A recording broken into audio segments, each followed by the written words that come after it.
Good morning, this is Sarah, your healthy carnivore in the UK.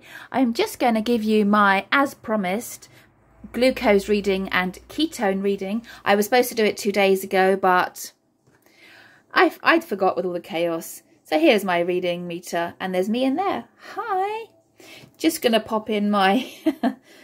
I am as crazy as it sounds. I'm like this in real life as well, by the way. Some people love me, some just think I'm mental. Here we go. That should come up now, and I'm just going to quickly do my finger thing out of sight. In a minute I'm going to talk to you about the supplements that are in front of you. One of them has now been ditched, and I will tell you exactly why in a minute. Something very interesting that Sally K. Norton said, really interesting. So I'm just going to take my blood. I always do it. I have no idea what it's going to say. Literally no idea. This is my blood glucose reading after being strict for 36 days. 5.9.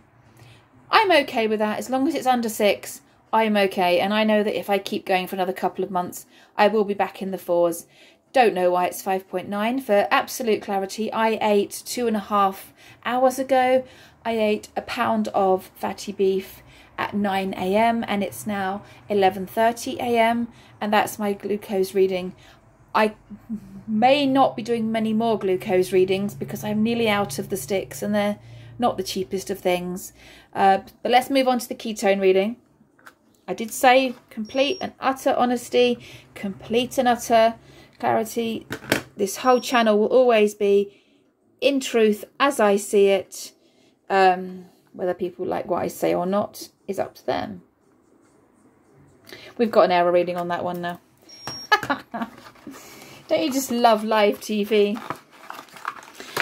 I'm not going to pre-record this. This is it. I'm not going to edit this either, because you need to know that I am absolutely in truth. Everything I do is as I say it. I ate 2.5 hours ago.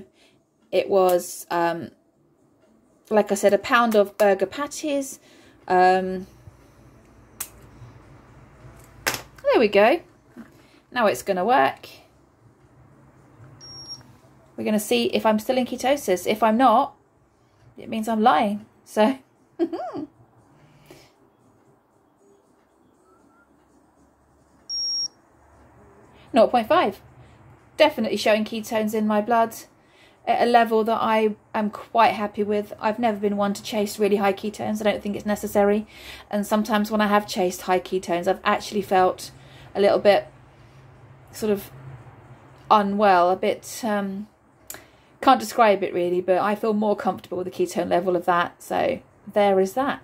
So I will do that again in another couple of weeks. Like I said, I'm on day, I think I've said this in this video, I'm on day 36 of strict carnivore.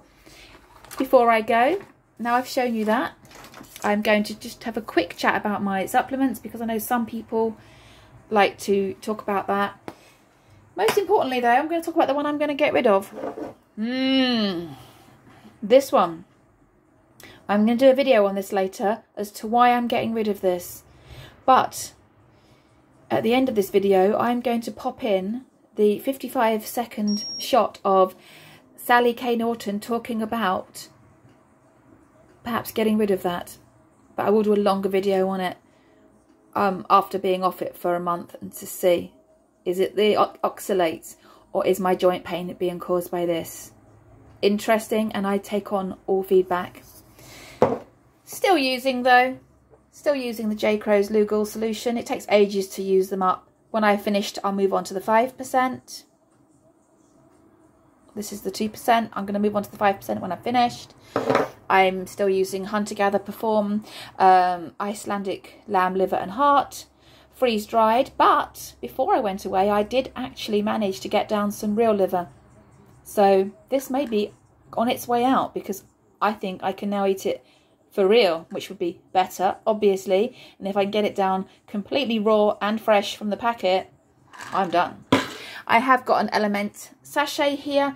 I'm only using this for a few weeks just to get me in the right zone. To have it shipped over to the UK is pretty expensive. For 30 sachets it was £46, so obviously I'm not intending to keep using it. I have found it's helped, but once I'm fully fat adapted, you know, a decent quality Celtic rock salt should be enough for me. Still happily using my charcoal filter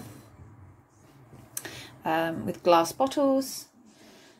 That one looks like it could probably be washed on the outside, but it is very clean on the inside, I can assure you. I use charcoal to filter my water, and that just happens to be some eggs. I thought I'd show you these eggs because look at this little thing. Oh, we have one really, really tiny chicken. This is a normal size egg from our normal size bird. And this is our little egg from our little bird. That's just a little bit of interesting information about my birds.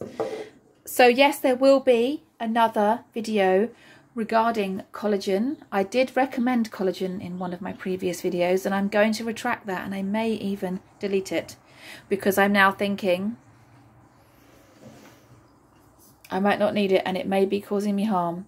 So straight after this video, hold on to it, because I'm going to edit in the 55-second video that I snapped out of it was a 5-minute body video, and it was an amazing. I recommend just type into YouTube Sally Norton tea, as in like drinking tea, like black tea, and you should come up with a 5-minute body video talking about all sorts of things that hurt the joints. And maybe I have stopped having it now for now, because obviously I'm going back to work, working with small children, and I need to make sure my joints are fully functioning and perfect. So that's going to stop. Anyway, hold out for this video, and I will talk a little bit more in length about that a bit later. Thanks for watching. Bye. Other thing to think about, this was interesting, collagen supplements. Everybody is saying to take extra collagen supplements, but maybe we shouldn't be doing that. Yeah, because glycine seems to have some cool effects, but glycine, but more importantly, hydroxyproline is one of these precursor molecules. That's the main molecule that becomes oxalate in the body. So when you turn over connective tissue, that's where you're doing this endogenous production. So you're adding more of that sort of connective tissue materials and increasing the oxalate in the body. So on top of any kind of toxicity going on with oxalates, you're adding more precursor, you're just making things worse. And I've had people who, once they quit the collagen, they've had their pain and arthritis go away, which is ironic because often they're taking it for that very problem. If you